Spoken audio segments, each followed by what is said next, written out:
Bienvenue sur Affermir ma foi, afin de ne plus être un enfant flottant à tout vent des doctrines par la tromperie des hommes. Ici, Jean Ndinsil. La parole de Dieu est une lampe à nos pieds. La parole de Dieu est la source de nos valeurs. La parole de Dieu, comme il est dit à Josué, que ces livres de la loi ne s'éloignent point de ta bouche. Médite-les jour et nuit. Aujourd'hui, Dieu nous donne l'opportunité de prendre quelques versets qui vont nous instruire. J'ai intitulé mon exhortation « Pourquoi se laisser aller ?» Pourquoi se laisser aller? Bien parce que je constate de plus en plus dans notre milieu qu'il y a un laisser-aller qu'il ne faut pas continuer à laisser aller. Parce que petit à petit, dit-on, l'oiseau fait son nid. Petit à petit, on s'égare.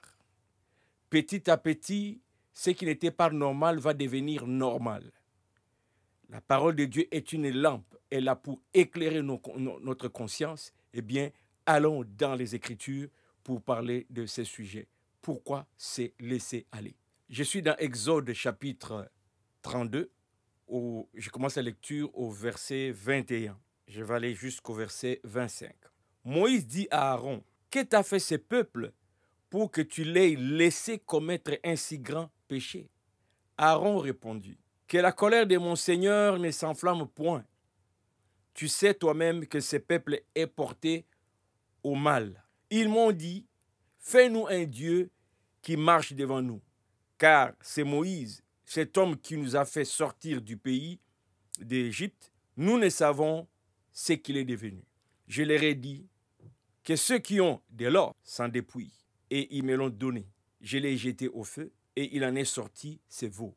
Moïse vit que le peuple était livré au désordre et qu'Aaron l'avait laissé dans ses désordres, exposé à l'opprobre parmi ses ennemis.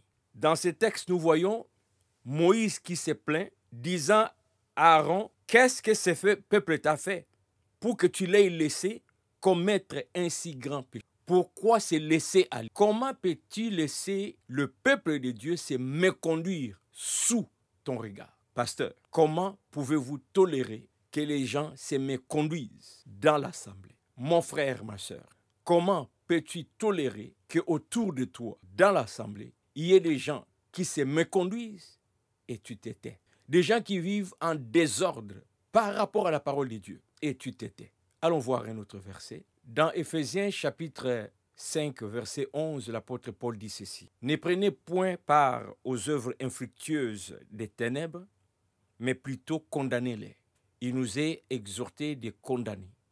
Il nous est exhorté de dénoncer toute œuvre des ténèbres, toute vaine manière de vivre. Nous avons des standards de vie, nous comme chrétiens. Que ce soit au sein de l'Assemblée, que ce soit relations interpersonnelles, à la maison, dans les quartiers, nous avons nos standards de vie. Et un frère qui ne se comporte pas d'une manière digne de ces standards des enfants de Dieu, nous devons l'interpeller. Nous devons l'interpeller, c'est biblique. Galates 2, verset 11 au verset 14. Voici ce que l'apôtre Paul dit. « Mais lorsque Céphas vint à Antioche, je lui résistai en face parce qu'il était répréhensible. En effet, avant l'arrivée de quelques personnes envoyées par Jacques, il mangeait avec les païens. Et quand elles furent venues, il s'esquiva et se tint à l'écart, par crainte des circoncis. Avec lui, les autres Juifs usèrent aussi de dissimulation, en sorte que Barnabas même fut entraîné par leur hypocrisie. Voyant qu'il ne marchait pas droit selon la vérité de l'Évangile, j'ai dit à Céphas en présence de tous, « Si toi qui es juif, tu vis à la manière des païens et non à la manière des juifs, pourquoi forces-tu les païens à judaïser ?» C'est l'apôtre Paul ici qui parle. Il a vu l'apôtre Pierre poser un geste d'hypocrisie, entraînant aussi par ses gestes d'autres frères qui étaient avec lui. Lorsque nous gardons le silence face à un mauvais comportement, il y a danger que celui qui a commencé puisse d'aimer contaminer 2, 3, 4. N'oublions pas la sainteté de Dieu, d'abord dans nos vies personnelles, ensuite dans l'assemblée et partout où nous nous trouvons. C'est à prendre à cœur et à veiller parce que c'est ça notre manière de vivre. Quelqu'un disait, le mal progresse lorsque le bien s'éteint. Lorsque nous gardons silence, nous ouvrons la porte à tout ce qui peut nuire au témoignage de l'Église, au témoignage à la dignité, à la réputation de notre Dieu.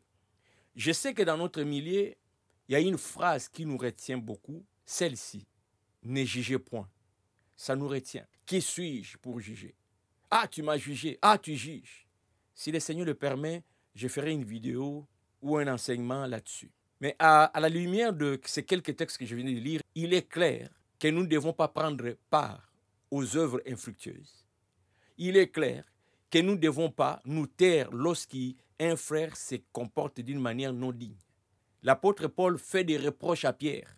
Si toi, tu ne marches pas selon l'évangile, mon frère, si tu ne marches pas selon l'évangile, comment peux-tu aller demander aux païens de se convertir? Voilà pourquoi des fois, les païens se moquent de nous, parce qu'ils nous voient faire exactement ce que nous leur défendons. Aujourd'hui, l'Église est en train d'être ternie, la réputation de l'Église d'être ternie à cause de ces méconduites. Le païen nous juge par notre comportement et il trouve qu'il n'y a pas l'impact de la parole de Dieu dans nos vies. Mais simplement parce qu'il y a ce laisser aller. Ne juge pas. Ne juge pas. Dieu est amour. Et tranquillement, il y a des mauvaises habitudes qui s'installent dans notre propre vie comme chrétiens. Et nous amenons cela comme peste dans l'Église. On s'était. Certains pasteurs aujourd'hui ont de la difficulté à amener la lumière de l'Évangile qui éclaire la conscience. De peur que les gens se sentent pointés du doigt et qu'ils ne reviennent pas demain. Mais à ça, moi, j'ai dit, je n'ai pas peur si je dirige une église. Je n'ai pas peur. Si je me reconnais comme serviteur de Dieu, porte-parole de Dieu, que les gens viennent ou qu'ils ne viennent pas, ce n'est pas ma préoccupation. Ma préoccupation, c'est de communiquer ce qu'ils doivent entendre. Ainsi, ceux qui sont à Christ, comme disait le Seigneur, mes brebis entendent ma voix et ils me suivent. Lorsqu'il y a laissé aller dans l'église, nous allons faciliter la tâche aux œuvres des ténèbres de nous envahir et ainsi de ternir l'image, la réputation de l'église. Là, je parle de l'église d'abord locale. Parce que si nous avons des comportements indignes, les païens vont tout simplement se moquer de nous. Et notre témoignage ne sera pas efficace. Donc réveillons-nous. C'est biblique de veiller les uns sur les autres, de s'assurer que nous marchons en conformité avec la parole de Dieu et de ne pas être complaisant lorsqu'il y a un mauvais comportement qui persiste, surtout qui persiste. Nous ne devons pas baisser les standards pour être en bon terme avec les gens. Nous devons tous nous laisser transformer par la parole de Dieu. C'est comme ça que les saints fonctionnent, vivent sur terre. Jésus entra dans le temple de Dieu. Il chassa tous ceux qui vendaient et qui achetaient dans le temple. Il renversa les tables des changeurs et les sièges des vendeurs des pigeons. Et il leur dit, il est écrit, ma maison sera appelée une maison de prière, mais vous en faites une caverne des voleurs. Nous connaissons tous ces textes. Lorsque le Seigneur Jésus voit un comportement pas digne dans le temple, le Seigneur n'est pas complaisant. Le Seigneur chassa. Nous connaissons l'histoire. Nous avons même vu la mise en scène dans certains films. Il n'était pas content de ses comportements. Vous avez fait de ma maison autre chose. Et vous savez, la Bible nous dit que notre corps est le temple du Saint-Esprit. Donc, lorsque nous laissons les vendeurs de pigeons prendre place dans nos vies, c'est un sacrilège. Lorsque nous baissons les standards, lorsqu'il y a un laisser-aller, d'écouter n'importe quoi, de regarder n'importe quoi, de faire n'importe quoi, il n'y a plus de balises. D'abord dans ma propre vie, dans ta propre vie. Ensuite, dans ta famille. Ensuite, dans l'Église. Lorsqu'il y a laisser aller, le témoignage de l'Église court un risque. Pourquoi se laisser aller? De quoi avons-nous peur pour mettre le doigt sur ce qui ne va pas? Le Seigneur s'est mis debout. Nous avons vu l'apôtre Paul. Il a reproché Pierre. Et surtout que dans ce texte-là, on dit que Pierre entraîna les autres dans son geste, ou du moins les autres le suivirent. Moi, je vois par là que l'Église peut être aussi victime de se laisser aller. Les comportements d'une seule personne peut entraîner d'autres personnes et ternir l'image. Pourquoi se laisser aller? Dans l'habillement, dans les coiffures, dans la manière d'être, dans la manière de vivre, dans la manière de faire. Il y a un laisser-aller. N'oublions pas, mes frères et sœurs, que nous avons des standards. Et ce laisser-aller arrive lorsque nous nous écartons de plus en plus de la parole de Dieu. Vous savez, on peut parler de Dieu par souvenir.